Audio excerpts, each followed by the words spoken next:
being a person who allows yourself to get weak will cause problems down the road with your spine or with your nerves or with your energy level playing. No, don't let that happen to you. Do not let that happen. My guest today is Don Braden, a tremendous saxophonist and educator with a multitude of great recordings to check out. I caught up with Don at the NAMM show this year, and he shares with us his routines and habits that allow him to be in such great shape mentally and physically at the age of 60, and how he plans on being able to enjoy making music for another 30 or 40 years.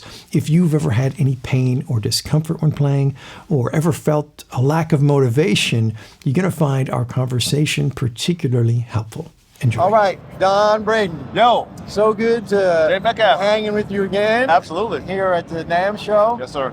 I saw you in New Orleans a couple weeks ago. Yes, sir. Gen At the Conference. Gen Conference. What were you doing any clinics or? Yeah, so I did a clinic there on health and fitness for musicians. Oh, nice. So the title was a little more grandiose: how to optimize your artistic expressiveness and excellent health and fitness practice. Yeah. So my contention is, if we take excellent care of our health, then our energy is maximized.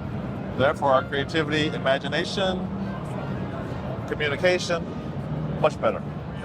Much better. Longevity, how long? Well, I'm talking about day to day. Now, longevity is another whole story. That's also obviously very intimately related, right? So if you take care of yourself every day, guess what? Subsequent days get better. Yeah. So, but the longevity that I'm kind of into now, I've been reading this book called Outlive, which really is about longevity in a way. But even more important than longevity, in its pure sense, is something that's vaguely described as health span. And we can, for practical purposes, health span is the not only lifespan, but the span with which you have excellent health.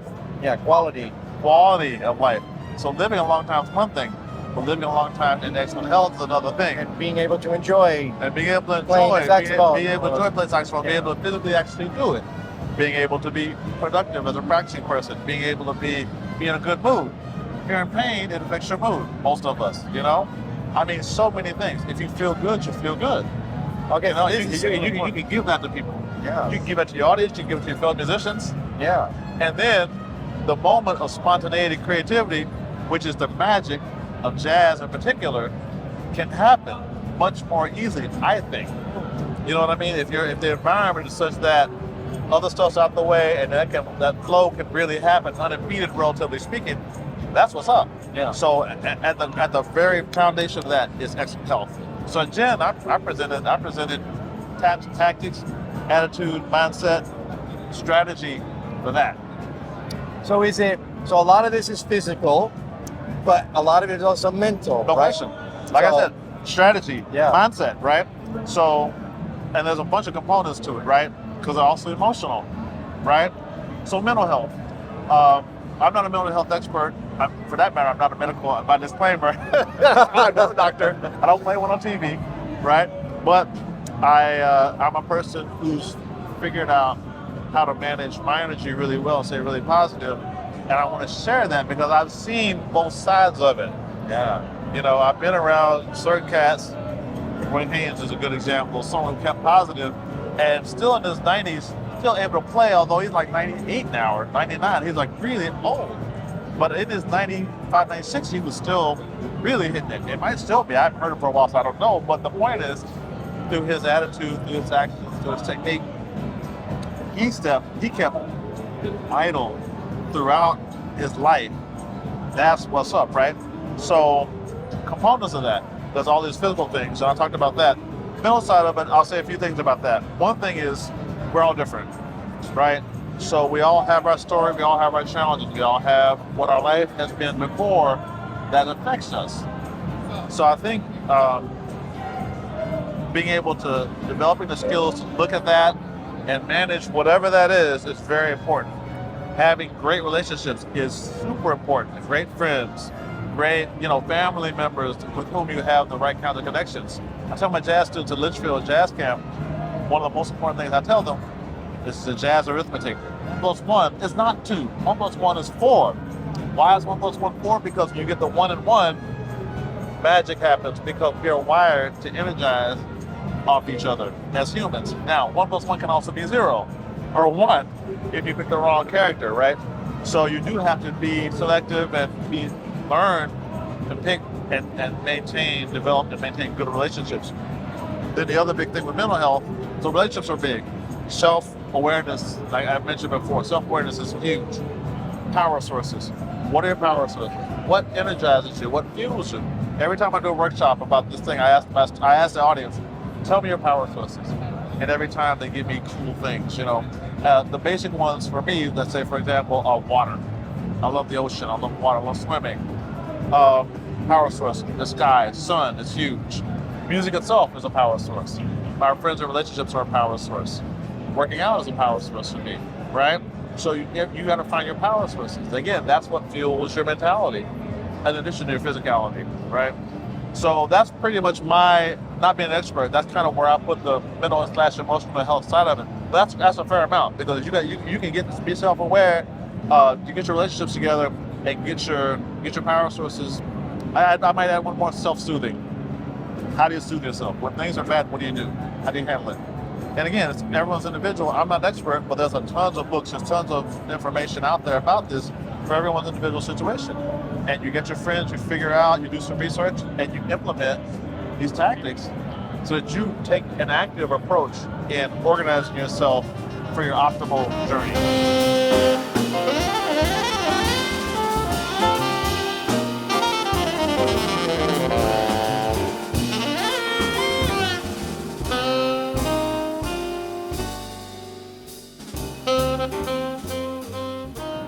Are you working on a book, or do you have no, seriously? Well, I am working on a book. So the book idea I have is my leading book idea. There's a few, there's always a few. I need to settle myself down and get cracking, right? But my favorite kind of idea along these lines is a book called 100 Things I Will Tell My Daughter. You know, that kind of thing, like in these different categories. And mental health, physical health, spiritual health, empathy. Like I would like to think about, I think a lot about what's important and how I spend my time. Time management is another one, by the way, huge, right? So how I spend my time, how I spend my energy, and how I can present that in a way that's helpful to people. Now, as a professional educator, I'm doing it real time all the time. So in book format, yet I have to figure out what that would look like. What my kind of working title is, and we'll see when I get it done. For this particular book project, I mean, I have a bunch of musical, the harmony, saxophone, that kind of thing. But as far as life stuff, I'm finding that below in the foundation of your life is this health, fitness, all this stuff we're talking about. The music stuff sits on top of that. So if you've got the foundation really cool for yourself, whatever that is, then I think you can really, you know, the other stuff, those are being good technique books, being good saxophone books and all that stuff. So I have my ideas about improvisation and stuff, which I can certainly share. And I've written quite a bit in terms of handouts and things like that over the decades. So at some point I put that together, like Jay Maberson has his classic red book that has all his articles that he just wrote. So I might do something like that, just give it away, you know, whatever, perhaps. Or maybe I try to sell it or donate what you want or whatever, just so people can, it's not like I need money. At this point, I've been working long enough, my money's cool, so I need to work and whatever. But I mean, it's not like I'm looking to make money per se. I would just be happy to share stuff and figure out a nominal financial side of it. But the main thing is, I think a lot about what I can share and what can help my fellow humans. Because if we all do well, we all do well. We're in a win-win situation. That's a jazz thing. The jazz bandstand is that's the best example of we all do well, we all do well. Because if I can help my drummer, my piano player, my bass player, if I can do anything to make them more optimal, guess who's going to help? Or when I'm on the bandstand, they're going to be that much more engaged and whatever. So it's a win-win-win situation. And to the extent that I can balance that out with whatever personal needs I have, I do that, like we all have to do. And my version is you know, it's ever evolving. But I feel very blessed, giving thanks every day. Gratitude is huge. Giving thanks every day for, you know, the way my journey has been and what I can do, what I can share. Can we get into more specifics about all those different things? Like, for example, you know, how can you apply that? You know, and I said everyone's different, but yeah. You know, maybe like how some of those specifics that works for you. Yeah. And how that applies to practicing the saxophone, yeah. or you know. Yeah. So, a couple things. Let's start with energy. So in general terms, because basically to deal with the saxophone, you're required to engage your mind, your body, your spirit, your emotions. They have to be all there to really deal with it. No way, especially in jazz, no escaping those things, right? So then, to get to those things, there has to be a certain amount of alignment in who you are, where you are. And so energy is really at the core of that, because your daily energy is what gives you that thing to practice. It gives you the focus. You can make a plan that you can then follow because you have the energy to follow it, I learned that here's a kind of a deep thing. So I was talking to a guitar player, a friend of mine, decades ago when I was younger in New York, trying to understand certain drugs. Why are guys doing certain drugs? I said, man, why do you do cocaine? He said, man, cocaine gives me energy to play my heart out. Cocaine gives me energy so I can play my heart out. I was like, my jaw dropped. I didn't. I thought about getting high or whatever. I never did anything. I mean, I to this day, I'm still like the biggest geek nerd. Never did anything because my journey was such that I was playing rock and roll gigs at the age of 15. I was exposed to everything already. Had no interest. I watched the result. I watched the process. I watched the characters involved. Didn't want any part of it. It was easy, especially over a period of years. And I learned so much musically. I was blessed with, my journey has been, I've been blessed. No abuse, no major trauma. So no drugs needed for that stuff. So for energy, that was one of those things that I learned later was what cocaine was about for a lot of guys. And then I watched it in place, I could see it playing out. I was like, okay, I get it. That's why cats do it in many cases, and it works. It actually works. That's what's heavy about it. Now, the deleterious effects down the road, and even later on in the day, are problematic, but they manage that part of it like people do. We're creative. We all just find ways to deal with whatever. But so the cocaine thing kind of made a little mental check mark. I got to maintain my energy, but not with cocaine, not with opiates, and not with any kind of fake stuff. And then, but at that time I was about 20, so my natural energy was still high. This guy was in his 30s. In my 30s, guess what happened? My energy started failing. That's what happens with people in their late 20s and early 30s. Your energy level, your natural energy levels are not as high as they were. How do you keep it up? Then, and I wish I could remember who it was, so I can go thank them. I learned the value of eating clean and working out, particularly working out. So I got more vegetables in my diet, or living. I'm not diet, I want to die from it, so I'm gonna call it living, right? I got more vegetables in my living, and then started working out. My energy went, long story short, my energy went right back up. And since I've been working out since my mid-30s, and my energy has not flagged in that time, and I swear by keeping good aerobic fitness and strength. It's a complete game changer for energy flow. Now, bring it to the saxophone. Now I can do long tones as long as I need to. I can do my patterns. I can do my shedding on tunes, which is mainly what I shed on, like people's tunes as they come in for gigs. I can do writing. I can write. I can handle the travel.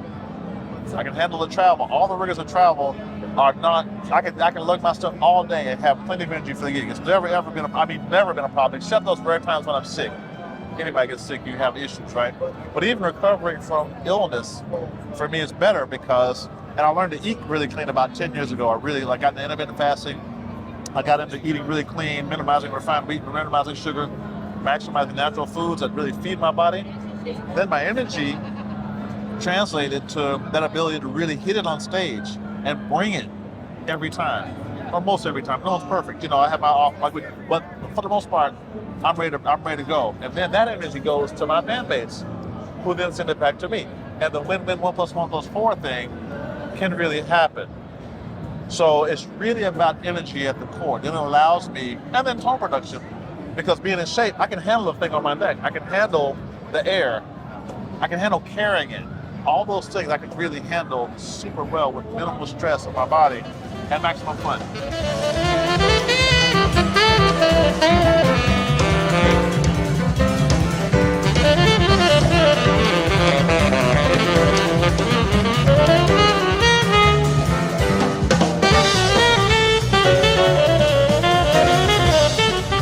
I mean, this is all like great, and it makes me think of some more specific questions. Yeah. So you mentioned having the thing around you. Yeah, you mainly play tenor. Yeah. tenor gives a lot of people trouble. Yeah. Oh yeah. Now, so what kind of neck strap do you use? I have one of those Cobalt, essentially a Cobalt music one, the German one, or it's German, but it's a copy because Antigua, my saxophone company of my endorsement company, great. I play Antigua Pro One, a great saxophone. Yeah. They make a neck strap I don't know where they got it from, but they basically imitate the Cobalt music. So I play the way it's shaped so that it's wide in the back and spreads across the shoulders. And then they have an attachment which can widen it. They have it that goes with it. So I don't have to use that much, but they do have that available. So it's not restricting here, blood flow and oxygen. At all. Here. No, because it's the width of it. It hangs a little bit low enough, and my physiology, and then the widener will definitely help that part. Although I haven't felt that to be an issue. Yeah. But the widener does help with that part of it. And then I've seen those neck straps that have the wideners built into it. This one has an attachment. You plug it into it.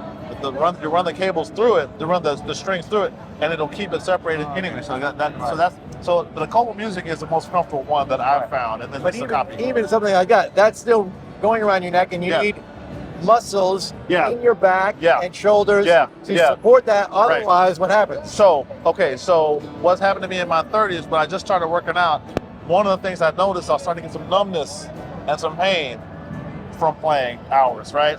So that was, when I started lifting weights, that pretty much changed. So the upper body work, there's three main areas, let's say for the purpose of this discussion. One is aerobic, heart and lungs, right?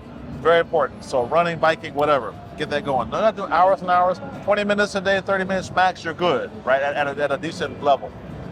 Upper body. So the best basic all over our exercise, push-ups. One of the best exercises. It works your latissimus, your triceps, pectoralis major, and rhomboids.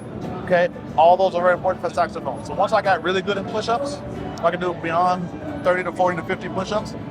I was already along the way. I also went weightlifting, so bench pressing, and all the shoulder stuff, all the stuff for the medial delts, the anterior delts, all that work I've done, all that work over the years to build up, and then I got to do push-ups. So my latissimus dorsi also pull-ups, right?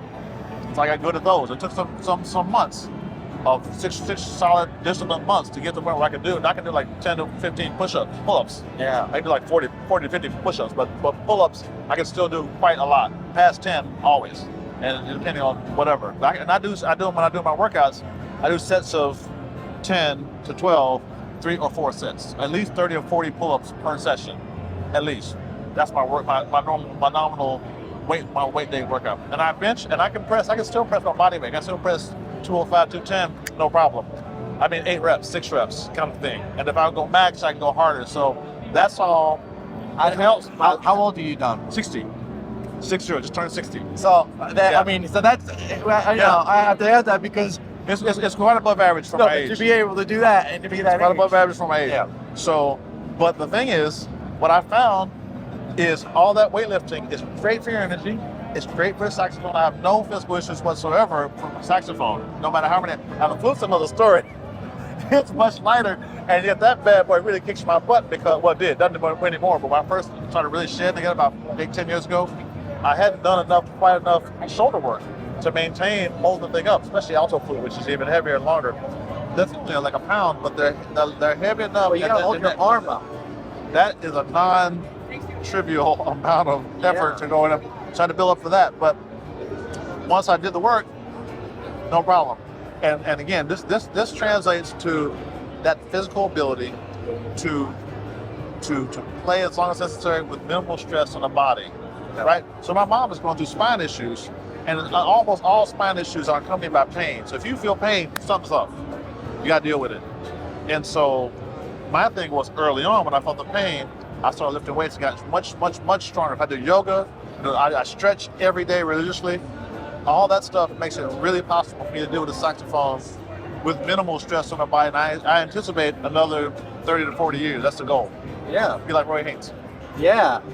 Who was I was watching, it's funny, I was watching this video. I was talking to you about Adam Neely. I don't know if you watched Adam Neely, but he made a video that I watched this morning, and he was talking about Roy Haynes in the video. Yeah. And he said, because he's this big YouTuber, and it's funny, we had this conversation last night, but he was saying, in this video, I have this choice. can I be a YouTuber or can I be a musician? And I choose to be a musician because I can be a musician until I'm 98 years old, like Roy Haynes. That was the Exactly. He's like, I don't think I can be a YouTuber until I'm 98. Yeah, So where am I gonna?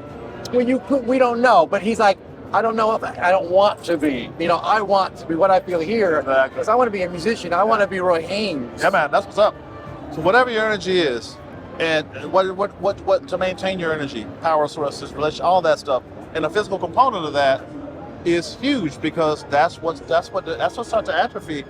By the time you're in your 30s, it's already starting, and by the time you're in 40s and 50s, it's definitely starting. Unless you're taking action, your muscles are starting to decline. It's a standard procedure. Sarcopenia, it happens to everybody. Unless you take action. And if you want to play saxophone, you got to stay strong. You must be strong. You cannot be the weakling playing saxophone. It's not going to work. Not for a long time. Not for a long period. Not for long longevity of playing saxophone. You play saxophone for many years. You got to be strong. You got to be the strong person, not the weak person. That's my philosophy. Being a person who allows yourself to get weak will cause problems down the road with your spine, or with your nerves, or with your energy level playing. No, don't let that happen to you. Do not let that happen.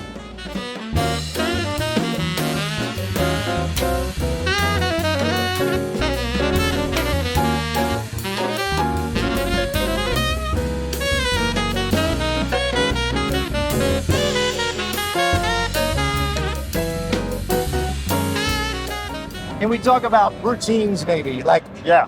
I do push-ups, you know, Yeah. but I don't have I just do it because I know I like to do it. It works for me. Yeah. I feel better. Yeah. It prevents pain from Yes. playing saxophone Yes. and doing household chores or whatever, picking up your kids, all that stuff. Right, exactly. Um, So it's that's so- the win. That's the win-win of it. Yeah, Being in shape helps everything. yeah, All that. Well, go ahead. yeah. So, but you've got a system, Yeah. and I'd be curious about your Yeah. system. Yeah. Like, So. what's your push-up routine? Yeah. So every day there's some aerobic activity. I have in my house. I have a gym in my house. The fourth bedroom is a gym. So I've got in there flat bench, pull-up rack, squat rack, ladder climber thing, fan bike, and a bunch of dumbbells. Adjustable dumbbells and a bunch of individual ones. It's a really good setup. So basically every day some aerobic thing happens. A little time on the bike, a little time on the ladder thing, one of those, or outside running or biking if I get outside, depending on the weather. Now I'm indoor. I live in New Jersey, so it's cold. I don't like being cold out too much. So if it's warm enough, I go for a run outside. Otherwise, I'm in. Do that a little bit, both stage, get a good stretch. So I have a stretch routine, either just a series of stretches, all the standard ones, right? So that might happen every day. Then on weightlifting days, which is 2 to 3 days a week, depending on my travel and everything else, I have I do basically circuits. I'll do 3 or 4 sets I'll do deadlift with the dumbbells, then I'll do the bench press, then I'll do, the next one is curls, next one is shoulder flies, either bent over with the rear delts or upright for the lateral, for the medial delts. My anterior delts are caught. The bench pressing covers them enough. The front shoulders. So the medial ones I get with a separate exercise, pull-ups and squats, goblet squats. I'm not squatting heavy anymore. I never did squat heavy, but I don't squat heavy. I squat the heaviest I go is about 45 pounds or 50 pounds with a goblet squat. So those are and sometimes I'll do planks. I can do planks for about 90 seconds to 2 minutes, depending on the movement. That's pretty good. So those are my 7. I do a circuit. So 7, 6 or 7, 6 or 7, 6 or 7. If I feel energized, I'll do 1 more set. The first 3 sets, I increase the weight. So I'll start off with 25 for the deadlift, all that stuff. Everything's light, bench press at 135, all light. By the time I get to my 3rd set, I'm at 45 with a deadlift, 205 with a bench press, etc. The 4th set will be a cool down set. That's my routine. 2 days in my gym at home. That's pretty much what I do. So I cover it with those 7 exercises. I cover all my muscles. Now, is this something you do in the morning? I do. I like to do it in the morning. I end up doing it probably most commonly either right before dinner at 5 or 6, or at night if I squeeze it at the end of the day. And now you also have a practice routine, I imagine, as well. Yeah. So the daily routine is on my really good practice days, I'll be in that practice room at 10 a.m. So I get up around 9:30, whatever, and I'm in there at 10 to about 11. And then at 11, I meet my wife. She's usually she's already up early. We get together and have our coffee. We have our breakfast, and so we meet and watch the news, watch whatever we want to watch on TV or talk or whatever's going on. So that's usually, and then after that, the next practice is either a little in the afternoon if I have it. Usually I'm piles of work and I'm doing that, or but if I squeeze it, I do it. Otherwise at night. So when she's in bed, that's my next practice session. So I'm in it again at about let's say call it midnight, 12:30. I'm shedding from till about 1:30. Okay. Yeah. So Wow. I got an hour in the morning and another hour at night, and in between if I can, depends on what the day's doing. And you're approaching those practice sessions, I assume, somewhat like your workout sessions where there's like, okay, I got doing kind of sets, I'm doing I do. organized. So typically, the saxophone is going to be some long tones and then some 12 key exercise right away. So I like to do like the James Riversoul has a YM3 which has our 251 exercise and all 12 keys. It has several of them. Yeah. So oftentimes I'll warm up on that, or I'll warm up on something in weird keys. Like I'll put over an Earth, Wind & Fire song or a Stevie Wonder song and just do long tones or scales to that because they're always in weird Always keys. in a weird key, right? So I warm up almost always in a B or C sharp or F sharp or one of those keys, just because it really activates my brain at the next level. And those keys are still tricky, you know. So I almost all do all my warm ups and all my early practice on that.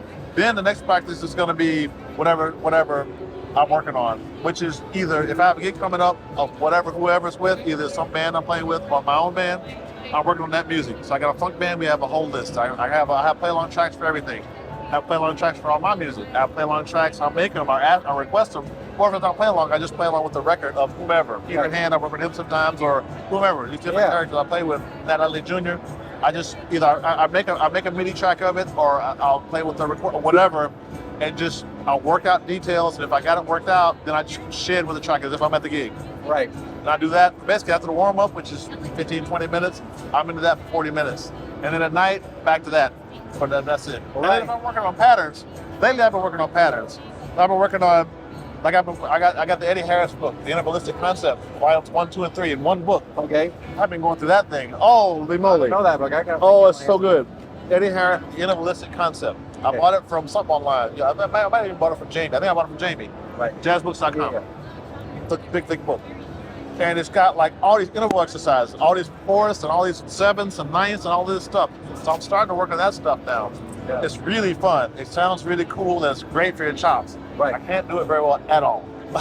Big leaps. I can't do it Outside of the comfort zone. Can't do it well at all, but I'm working on it, and I'm starting to use it musically. It's really fun. So that's kind of what. So exercise, and I've been working on diminished, like double diminished patterns lately. So you got one diminished pattern and the other one, and just find ways to, I've been fiddling around with that lately. I love the sound of it, so I've been playing with those. So you have this energy, like from doing all this working out. Yeah. Because you have energy for like 2 practice sessions on like a regular basis. Yeah. And this is really interesting. And you were talking about time management. Oh, by the way, I should put in, that on my practice, in the morning practice session, I almost always hit flute. Almost always. I love flute. So every day within the first session, at least, I'm just long tones on flute, some overtone exercise on flute, and some scale exercise on flute. That really works for me. Like if I do like just basic a scale of the day, Lydian dominant, Lydian augmented, whatever, major, sharp, whatever. Just a full range scale on flute, or like a scale with a chord. So 1, 2, 3, 4, 5, 7, 8, 9, back down to 1, and then 1, 2, 5, 7, 9, 7, 5, 12 keys. By the time I go through that slowly on flute, I feel like my little coordination, which is on flute, is a different deal, right? The coordination is pretty good. I'm ready to just, and then I work on a tune or two. Lately, I've been playing on flute. I've been practicing on Herbie Hancock's "Come Running to Me," and also Metcalf Story. I've been playing that on flute. I've been shit on that every day. It's really fun. Not every day, but I went through a period of now it's random, but I went through a period of shit. Come Running, Bedtime Story. Tell me Bedtime Story every day for a while. Because Natalie Jr., the great pianist, plays it in his bands. When I play with him, that's one of my favorite tunes to play together. So I love it too so much. I thought, well, it's pretty challenging on flute, right? But it's pretty together. It's pretty good. So every day. So I'm sorry to interrupt. No. That's in there. So now you're saying about practice sessions. Well, because this is a challenge. People are like, oh, I don't have time to practice. We all have the same 24 hours a day. You're talking about time management and what you choose to do. Yeah. So. And I find this with myself, and I'm sure a lot of people Yeah, you can sit down and you can watch Netflix, or you can be on your phone and Yeah. scrolling through Instagram. Yeah. Or you can spend that half hour working out. Yeah. And then Yeah. you've got the energy to do your practice and the things you want to do. Right.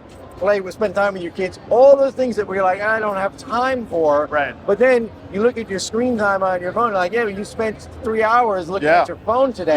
Yeah. Wouldn't that time have been better spent working out, practicing, Right. relationships, Yeah. all of that stuff? And we all know this, but yeah, that, and I'm talking, and so this is why it's great. I'm great. I didn't know we were going to talk about this, but I'm really glad we did, because it's so important to me, and I know it's important to so many people, No doubt. and it's not easy. Right. It's not easy to get in the practice room, but why do we not get in the practice room? Right. Because of the energy level. And Right. why don't we have the energy level? How do we choosing to spend our time? Exactly.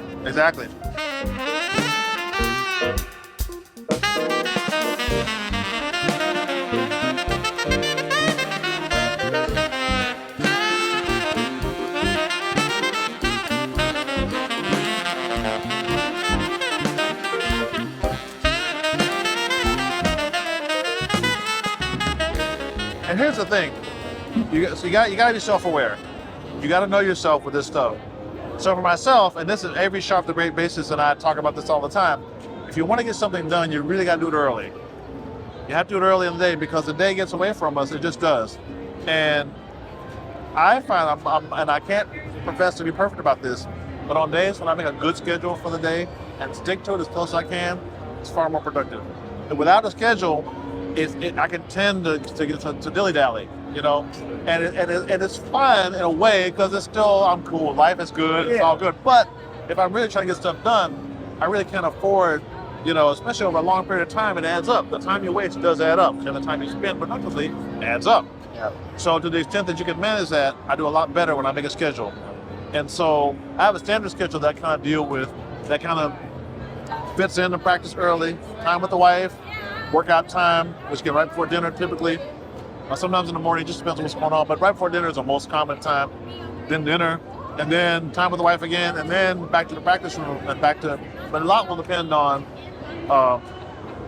what's going on with projects and what's happening with travel. But I will say that it's not difficult to get sucked into whatever thing on the phone, especially if I'm answering emails anyway. That'll drive me to go look at this, and then that'll drive me to go look at that, and before I know it, an hour's gone by. So I really have to the schedule helps, because I know, okay, well, it's like I'm looking at my clock, and okay, I got to be over there at 2:30, so I really don't want to dilly-dally. I got to just go ahead and keep moving. That really helps me. Yeah. So just a simple schedule that just first thing you do in the day, do a schedule and stick to it as best you can, and don't beat yourself up if you don't stick to it. Exactly, the whole point of it is to guide you, keep you on track, and not let you slip too much. Right. And I think that's pretty much, you know, I think we're artists and we're creative and we're nonlinear kind of by nature, based on the creative side of it. So I think many of us. So I think that part of it allow for that. It is that part of it kind of is what it is. But know yourself so that you can organize around or take it in negotiation with your personality, so that you can maximize your productivity for who you are. Yeah. And I've started doing a thing that I found super helpful. Yeah. Which is I have so many things to do. I view videos and all this stuff. Yeah. And I just make a list on paper Yes. with a pen. I take it and I say, today I need to get these 3 things done. I don't need to get 10 things. I need to get 3 important things done.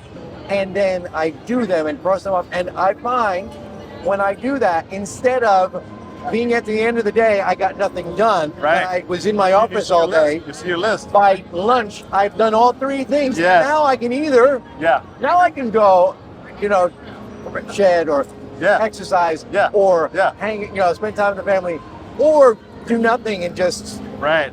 But we get done when we make a schedule. We get it done so much faster. No doubt. Than if we just say, you know. And I'm a big list maker too. Lists are great. I love making a list and checking it off. A physical paper list is best for me as well. Yeah, and you know, old school. And you can go even, you know, and I don't do it enough because I should be doing this with my practicing. Like, because a practice session is like you know, it's a session. Today I want to do this 3 things forever. Yeah. You know, although it's nice to also to be. Yeah, I can't say I'm religious about that, but I'm pretty good. If I'm working on something specific, like the Eddie Harris thing, or a certain set of patterns I'm trying to get together, Or if I'm working on a video, like an educational video, I'm trying to work together, work out. Like I just did a video about melodic minor scales, which I'm working on now for Antigua. And so certain patterns within that, I had to shed them because I hadn't really worked on them that much. Sure. And I'm like, wow, these sound really cool. I was so glad to do it. So I've been focusing on melodic minor patterns lately. That's been my last couple of weeks, just getting that together, just so I can make the video and not sound like I'm falling over. Yeah, you got to share your own stuff. That Yeah, I know. But then it's great because once I get the melodic minor, alter scale stuff, which is my next video, is right around the corner. They didn't augmented those, but the melodic minor ascending scale is like the core of it, so I can use that to set me up. Yeah, which is really nice. Yeah. All right, man. This has been fantastic, and I know we got to run and do other stuff on the list today, but I really appreciate this. And there's a different sort of information that we don't talk about enough. I think it's super, super duper important. So I'm really glad we touched on this. Yeah, man. And this is something we need to talk about more. Yeah. And you don't know how many questions I get from people like, I got pain here. I don't know. I'm not a doctor either, but I do tell people, you gotta take care of yourself. You gotta be self-aware, man. Play in front of the mirror and learn. Absolutely. Watch yourself, because we're all, if you don't, you're right. You never know. If you're not self-aware, you're setting yourself up for a whole host of problems. Yeah. I mean, on every level. You have to be emotionally self-aware, physically self-aware, mentally self-aware. Just really understand what that is. I saw videos of myself. Saxophone was all like this at an angle. I'm like, what the hell? I looked in the mirror. I was like, holy Christ! And I had to adjust my thing to make sure I didn't even know. So so that's how but that's learning. You're just paying attention and you learn to be self-aware. But those lessons have served me throughout my career and served me as a person. And I figure if I can do my human maintenance at the best maximum possible level, my music is going to flow from that. My ability to create music, my ability to be spontaneous. I want to just say a word about spontaneity, imagination. Those things spring from good energy. Imagination is the most important things we have in our whole life, as far as creative people and humans in general, but certainly creativity. And how many times have you been around some situation, and even you and me right now, we're being pretty spontaneous and creative just because our energy is good, and I'm giving you good energy, you give me good energy. That's what the 1 + 1 = 4 thing is, and the bandstand is the same.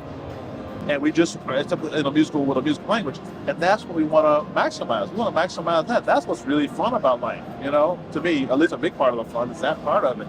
So to whatever extent I can keep that going, especially through specific techniques that we know work. Clean, natural food works. Garbage, junk food, we know it's bad. Exercise works. Sedentary lifestyle, we know does not work for us. Stretching works. This is well known. This is not rocket science, man. It might not be easy all the time, but it is simple.